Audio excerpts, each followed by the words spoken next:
dedicated to southern and eastern Kentucky. This is WYMT Mountain News at 5:30.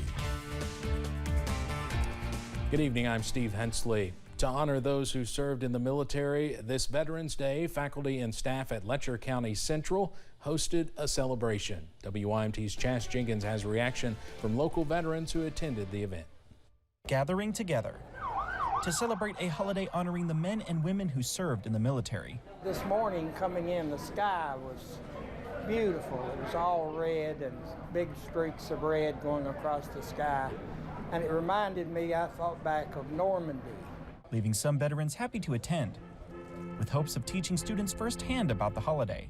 I've got 3 grandsons in Letcher Central, and I've got 4 more grandchildren in Cowan School. It's very important that they understand what Veterans Day is.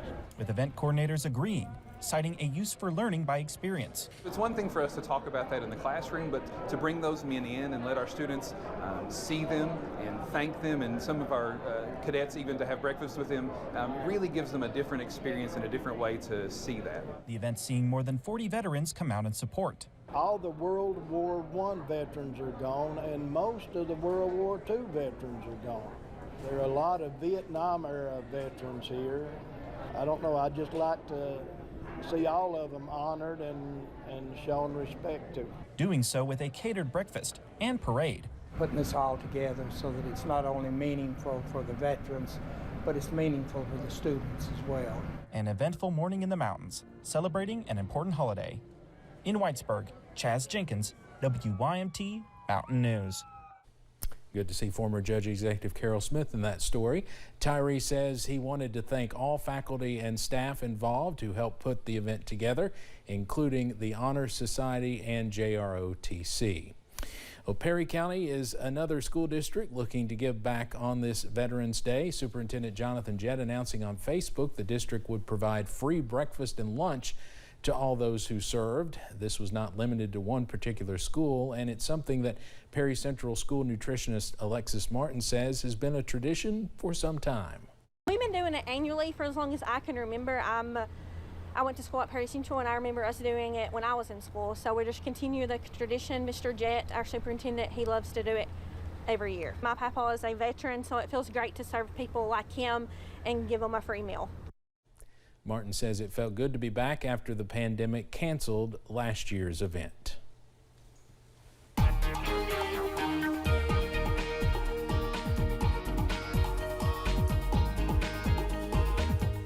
Well, we started off warm and at times a little on the sunny side this morning. However, changes big time moving through right now as a cold front pushes through the mountains. London Corbin Airport at this hour. You see a plane there on a soggy runway at the airport. Temperatures fallen from near 70 down into the middle 60s, and it is raining something fierce right now. I-75 at Mount Vernon as those street lights have come on. As we inch near the sunset hour, winds still out of the south and west. You see some of those sustained wind speeds of close to 15 miles per hour. Moorhead, Prestonsburg over into London. Higher gusts possible as that front works through. Temperatures, well, you see where the front is. We're in the upper 60s in many locations. You go out to the Cumberland Valley, though, we're in the middle and upper 50s now. 59 Somerset, 59 Williamsburg, and 57 in Monticello. There's our frontal boundary, that area of higher values just in the eastern part of Pulaski County, moving through Mount Vernon as we speak. There you saw that along I-75. We have some showers ahead of it, but that is the main show, and temperatures will fall big time on the other side of that as it continues to push to the east this evening. So keep that WYMT weather app handy. The latest radar imagery in the palm of your hand, of course, with our forecast as well. As we start to dry out a little bit later on, we fall big time into those mid-40s overnight. I'll have the latest on when even colder weather is possible coming up in just a few minutes. Steve? Evan, thank you very much. Across the Commonwealth and the country, veterans are being honored on this Veterans Day. One group in Madison County is making sure 2 veterans in particular were remembered. Chelsea Jones is in Madison County. A military salute for our nation's veterans. Today, the NAACP and Friends of Maple Grove Cemetery honored members of the military for their sacrifice and service. A ceremony recognized the brave efforts of Private Robert Ballard and First Lieutenant Frank D. Walker, both born and raised in Kentucky. We here in Kentucky don't know a lot about those individuals, but their selfless service has made America what it is today. Private Robert Ballard was a Buffalo soldier, active from 1866 to 1951. Buffalo soldiers were black soldiers who served mainly on the western frontier after the Civil War. They fought in the Indian Wars, the Spanish War. First Lieutenant Frank Walker was a part of the Tuskegee Airmen, a group of black aviators who fought in World War II. And they did a wonderful job of protecting bombers in Europe. Walker flew over 55 sorties. His picture is on the side of the Madison County Public Library. His son, daughter, and grandson helping his legacy live on. It meant the world to everyone what he did for us. Tuskegee Airmen is legends in my eyes. It's just the greatest thing in the world to be able to celebrate him.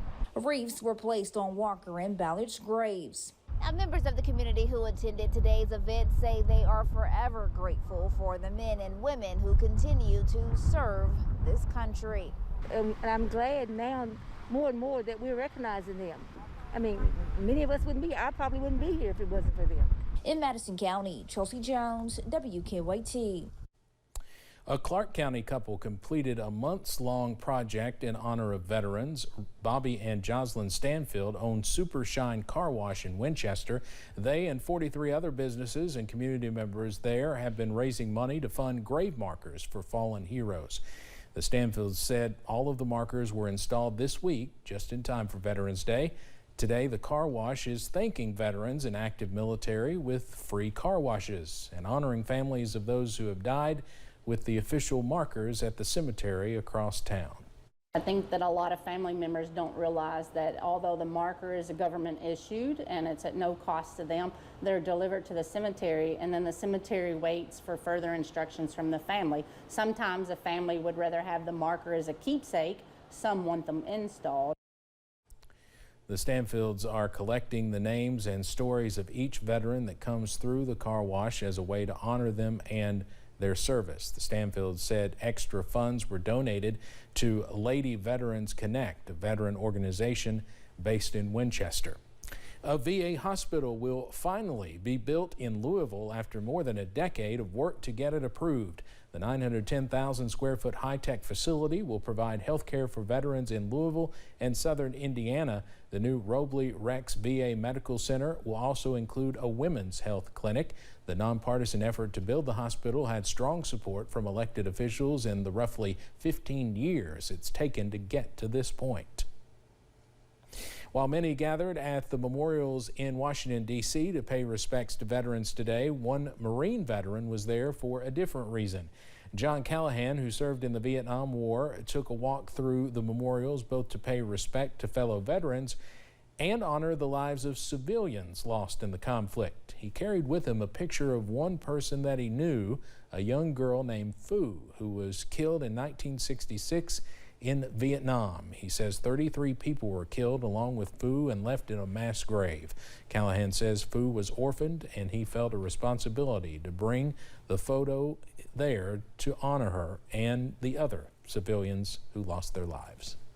What I'm doing now today is really bringing her home, because she has no one else but us. Well, it's important because I think first, and foremost, we're all human beings, and we have to stop cutting a line of military, civilian, good, bad, Republican, Democrat. If we could all learn to live together and share emotions, we'd do much better. Callahan also included a letter on the back of the frame detailing Fu's story. He hopes that when it is collected from the wall, she'll be added to the archive so that her legacy can live on. We are learning about a theft involving the ECU Aviation program. It happened Tuesday at the Central Kentucky Regional Airport in Madison County. EKU police list 8 theft reports of university-owned property. EKU's aviation program is based at that airport. We have reached out to EKU to try and get more information about the thefts, but so far have not heard back. Well, today at Eastern Kentucky, an Eastern Kentucky University professor will be laid to rest. Dr. Suzanne Burr died after being hit by a car in Richmond last week. Her visitation will begin at 6 tonight at Oldham Roberts and Powell Funeral Home. The funeral is set to start at 7. Kentucky is due nearly $3 million in fines from the governor of West Virginia. The Lexington Herald-Leader reports Jim Justice owns several mines throughout eastern Kentucky.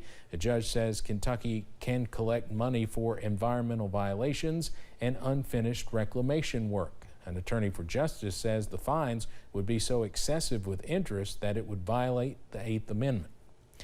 Coming up on Mountain News at 5:30, why a support group is giving foster kids suitcases to help keep their items safe.